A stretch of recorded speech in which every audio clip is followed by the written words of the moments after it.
और राजधानी रायपुर में साहित्य उत्सव का आज अंतिम दिन है, जहां प्रथम सत्र में संविधान और भारतीय मूल्य को लेकर संवाद होगा। ट्रेवल ब्लॉग और नवयुग में भारत बोध को लेकर परिचर्चा की जाएगी। द्वितीय सत्र में पत्रकारिता और साहित्य पर चर्चा होगी। इसके साथ ही नाट्य शास्त्र और कला परंपरा पर भी संवाद होगा। तीसरे सत्र में सिनेमा और साहित्य को लेकर चर्चा होगी। छत्तीसगढ़ी काव्य पाठ का भी यहां पर आयोजन किया जाएगा। जहां आपको बता दें कि 3 दिवसीय इस साहित्य महोत्सव का आज अंतिम दिन है और आज समापन के कार्यक्रम में मुख्यमंत्री जी इस कार्यक्रम में शामिल होंगे और कई विशेष आयोजन आज के दिन भी यहां पर रखे गए हैं, जिसमें आखिरी में छत्तीसगढ़ी काव्य का पाठ भी यहां पर किया जाएगा। रायपुर में जहां साहित्य उत्सव 2026 चल रहा है, जिसमें तमाम पत्रकार साहित्यकार देश विदेश से यहां पर पहुंचे हैं और अपनी कला संस्कृति का यहां पर प्रदर्शन कर रहे हैं। वहीं छत्तीसगढ़ की संस्कृति की भी यहां पर झलक दिखाई दे रही है। और ज्यादा जानकारी के साथ राहुल लगातार बने हुए हैं। राहुल, आज छत्तीसगढ़ में देख रहे हैं साहित्य उत्सव का आज आखिरी दिन है, क्या कुछ कार्यक्रम रहने वाले विशेष?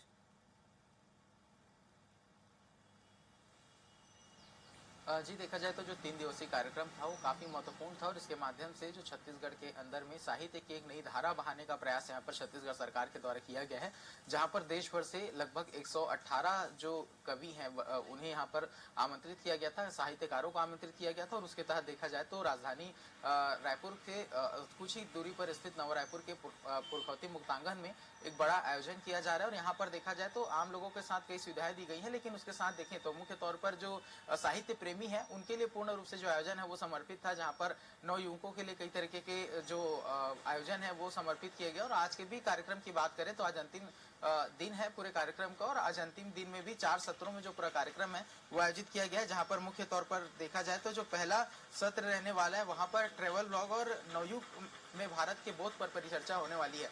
ट्रेवल ब्लॉगिंग को देखें तो आजकल एक सामान्य चीज हो गई है, जहां पर जो यूट्यूब और तमाम तरीके के जो सोशल मीडिया साइट्स है वहां पर कई ऐसे लोग हैं जो ट्रैवल व्लॉगिंग करते हैं और उसके माध्यम से विभिन्न क्षेत्रों की जानकारी देते हैं। तो छत्तीसगढ़ में जिस तरीके से पर्यटन को बढ़ावा देने का प्रयास किया जा रहा है, उसमें जब यहाँ के जो क्रिएटर्स हैं उन्हें जब इन चीजों की जानकारी दी जाएगी तो काफी एक अच्छा पहल छत्तीसगढ़ सरकार के लिए, छत्तीसगढ़ राज्य के लिए हो सकता है। और इसके साथ में देखा जाए तो जो भारत बोध पर परिचर्चा है, तो जिस तरीके से भारत के विभिन्न क्षेत्रों में जिस तरीके से विकास के कार्य हो रहे हैं या फिर वहां की ऐतिहासिक धरोहरों को संजोने का काम जिस तरीके से सरकारों के द्वारा की जा रही है, इसमें आम नागरिकों की क्या कुछ सहभागिता रह सकती है, इस पर यह मुख्य चर्चा रहने वाली है। और द्वितीय सत्र में देखा जाए तो पत्रकारिता और साहित्य पर चर्चा रहेगी। तो मुख्य तौर पर देखा जाए तो पत्रकारिता को मीडिया का लोकतंत्र का चौथा स्तंभ कहा जाता है। उसके आधार पर क्या कुछ मापदंड होते हैं, किस तरीके से एक अच्छी पत्रकारिता की जा सकती है, इस पर चर्चा की जाएगी। साथ ही साहित्य को देखें तो साहित्य काफी जिस तरीके से हिंदी समेत तमाम जो लैंग्वेजेस हैं उसे बढ़ाने का प्रयास यहाँ पर तमाम सरकारें कर रही हैं। इस बीच में छत्तीसगढ़ी बोली भाषा को भी बढ़ाने का प्रयास यहाँ पर छत्तीसगढ़ सरकार के द्वारा किया जा रहा है।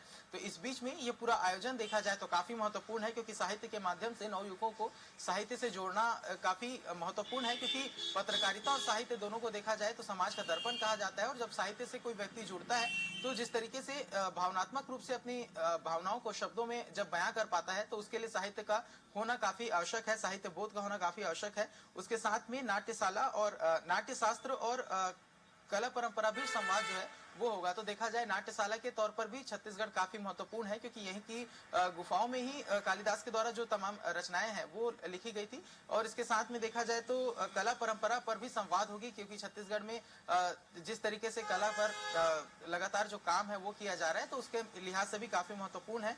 और अंतिम सत्र में जो सिनेमा, समाज व शासन और साहित्य पर परिचर्चा की जाएगी। तो ऐसे देखा जाए लगभग 4 सेशन रहने वाले हैं और 4 सेशन में विभिन्न विषयों पर चर्चा होगी। और यदि पूरे 3 दिनों के आयोजन को देखा जाए तो युवाओं को जोड़ने का प्रयास इस पूरे कार्यक्रम के माध्यम से किया गया है।